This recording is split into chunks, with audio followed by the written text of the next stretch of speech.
చూడండి. అందరికీ చూపించాల్సిన బాధ్యత మీది,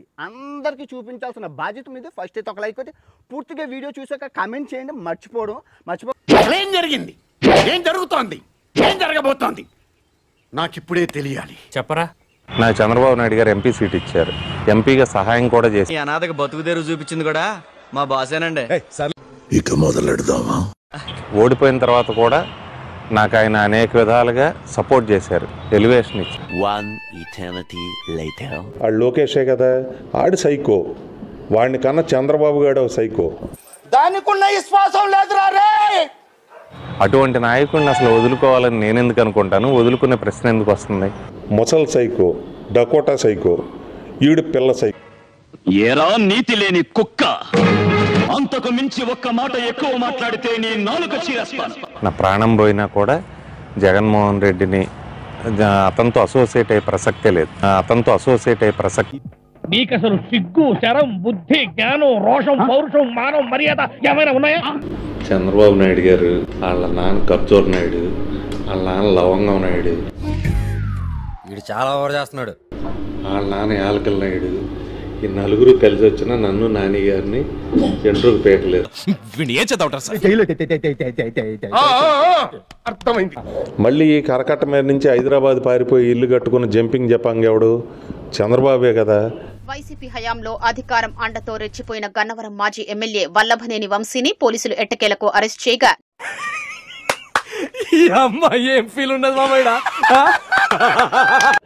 కాబట్టి ఈ ఊర కుక్కలు, పంది కుక్కలు, పిచ్చి కుక్కలు, పచ్చ కుక్కలు గన్నవరం తెలుగుదేశం పార్టీ ఆఫీస్ పై దాడి చేశాడు. ఏకంగా ఆ ఆఫీస్ ని తగలబెట్టి నువ్వు పెద్ద జఫా నువ్వు. ఎందుకంటే అతను గెలుపు కోసం పనిచేసిన తెలుగుదేశం పార్టీ కార్యకర్తలపై దొంగ కేసులు బనాయించి ఏకంగా జైలుకు పంపించి నమ్ముకున్న వాడికి వెన్నుపోటు పొడుస్తా, అదే నా అలవాటు. Very good habit. పంది ఒకటి, ఊర పంది ఒకటి విజయవాడలో తిరుగుతా నేను జంపింగ్ జపాంగ్ అని చెబుతుందండి. అటు చూడు బే. ఆయన్ని పోలీస్ స్టేషన్ లో మిస్బిహేవ్ చేశారు.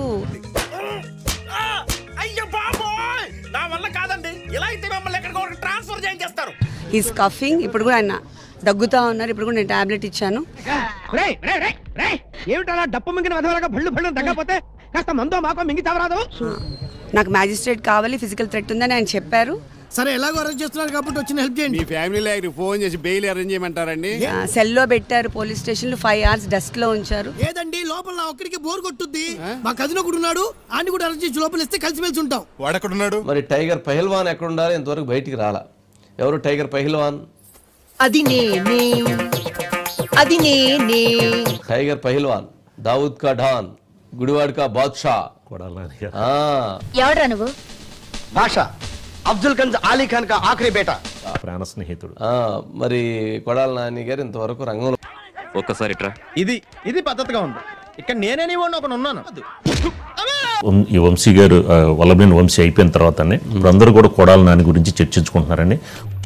నీకు తెలియదు అనుకుంటా, మా వెనకపోతే అన్న ఉన్నాడు. గుడివాడలో కాదండి, రాష్ట్రంలో దేశంలోనే లేడు అని. దానికోసం సిటీ కాకుండా స్టేట్ మొత్తం తిరుగుతున్నారా? ఎవరు దొరకండి, నేను దొరకండి. మళ్ళీ హైదరాబాద్ ఏంటనేది నెక్స్ట్ అందరూ కూడా అతని పేరు మీద అందరూ దృష్టి సారిస్తున్నారు. చంపినోడు బాగానే ఉన్నాడు, సచ్చినోడు పైకి వెళ్ళాడు, చూసినోడు నాకు వచ్చిన తిప్పలు. అందరూ కూడా చాలా యాంగ్జైటీగా ఇక్కడ రెండు ఈ దేశంలో పక్కోడు పని మీద ఉన్నంత ఇంట్రెస్ట్ సొంత పని మీద ఉండదు జనాలకి.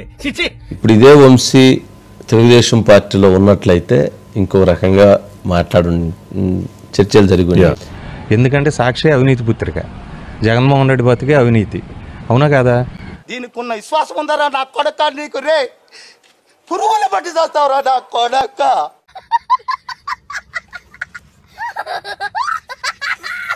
ఇలాంటి పనులు చేసేవాడు కదా. వైసీపీలో ఉన్నాడు కాబట్టి ఇప్పుడు ఇంకో రకంగా చర్చలు జరుగుతున్నాయి, భావనలో వ్యక్తం అవుతుంటాయి. ఆడు సైకో, వాడిని కన్నా చంద్రబాబు గారు సైకో, ముసల్ సైకో, డకోటా సైకో, ఈడు పిల్ల సైకో. తమ బాగు కోసమై తంటాలు పడలేరు, ఎదుటి కొంపకు ఎసరు పెడతారయ్యా. కాకపోతే ఎవరు ఏ పార్టీలో ఉన్నా ఆ పార్టీలు మారిన తర్వాత వల్లభనేని వంశీ మీద జనానికి ఇంత కోపం ద్వేషం అవసరం లేదు.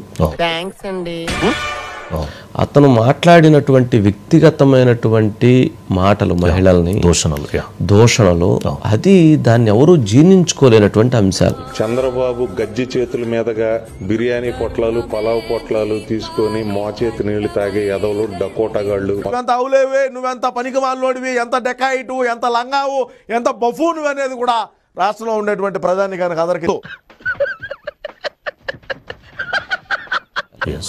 భువనేశ్వర్ గారి గురించి అతను మాట్లాడాల్సినటువంటిది కాదు ఇవి. అవన్నీ எனக்கு అర్థం కానివి, అవసరం లేనివి. అందుకని అతని మీద టీడీపీ వాళ్ళకి ఎంత కోపం ఉందో వైసీపీ వాళ్ళకి కూడా అంతే కోపం ఉంది, కామన్ మ్యాన్ కి అంతే కోపం ఉంది. ఏ రోజైతే అతను మాట్లాడాడో అతను అన్ని రకాలుగా అతను నష్టపోయాడు. ఒక రకంగా మనిషిగా ఆయన పతనం అయిపోయాడు. భయం వేస్తుందని హర్రర్ పిక్చర్స్ చూడటం మానేస్తామమ్మా, అదో బ్యాడ్ హ్యాబిట్. వీడు అంతే చనిపోయాడు, రాజకీయ భవిష్యత్తు జీరో. అందుకని వంశీ నిలబెడతా ఉన్నాడు. ఓ లెవెల్కి తీసుకెళ్తా అని ఈ లెవెల్కి తీసుకొచ్చావా? मजा आया और मैं ये जो मजा है हिंदुस्तान के हर व्यक्ति को देना चाहता हूं. ఓకే బ్రదర్స్, ఒక తల్లి కడుపును పుట్టకపోయినా ఒకే ఆటోలో కలిసి ప్రయాణం చేసే వద్దకే పాలనలాగా ప్రజలతోనే ప్రయాణం అన్నమాట. డౌట్స్ ఏం పెట్టుకోకండి, మీకు ఎప్పుడు రావాలనిపిస్తే అప్పుడు వచ్చేయండి. ఖర్చు లేకుండా కాఫీ తాగుతాం, బిల్లు కట్టకుండా భోంచేద్దాం, సరేనా? అలాగే బయలుదేరమ్మా, మీకు ఆలస్యం ఎలా ఉంది? నమస్తే సార్.